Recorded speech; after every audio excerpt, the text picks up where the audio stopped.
Arestado ang umunoy sub-commander ng Bangsamoro, Islamic Freedom Fighter, na sangkot sa pagsunog ng patrol car at paumaril sa simbahan sa Maguindanao del Sur noong taong 2020. Narito ang eksklusibo kong pagtutok.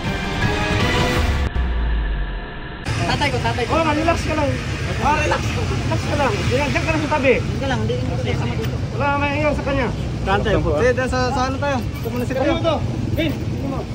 Habang isinisilbi ng CIDG ang warrant of arrest laban sa suspect, may mga sinubukan umanong makialam. Huwag ka muna makialam dyan. Huwag ka muna makialam. Huwag ka muna makialam. May sali ka sa construction. Niradyohan ng team leader ang arresting team. Kalat dito. Huwag may makumpukan dyan. Pagkatapos umatras ang backup vehicle para bantayan ang perimeter. Dito na binitbit ang suspect. Sige, sakay na. Huwag ka na magano para ano lang. Nagligan na ako sa... Sige. Isinagawa ang pagdakip na ito sa suspect na si alias Bayawak sa poblasyon Datupiyang sa Maguindanao. Siya ang umano'y sub-commander ng Bangsamoro Islamic Freedom Fighters o BIFF na wanted sa mga kasong multiple murder, attempted murder, paglabag sa Anti-Terrorism Act, frustrated murder at destructive arson.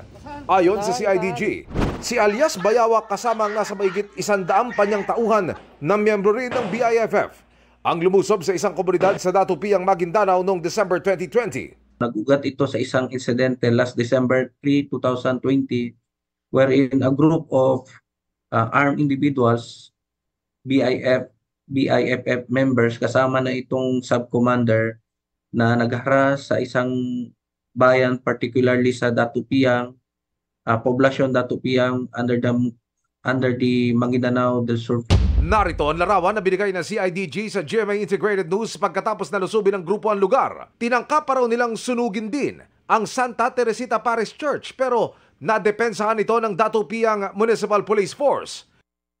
Sinunog nila yung patrol car, pinagbabaril nila yung simbahan and hinaras nila yung mga civilian. Pero anong motibo? May mga binanggit sila na mga motibo, allegedly yung mga may nangyayari sa poblasyon Datupiyang na labag sa Islamic faith. Sinusubok ang paraming kuno ng panig ang suspect. Para sa GMA Integrated News, Emil Sumangil, nakatutok 24 oras.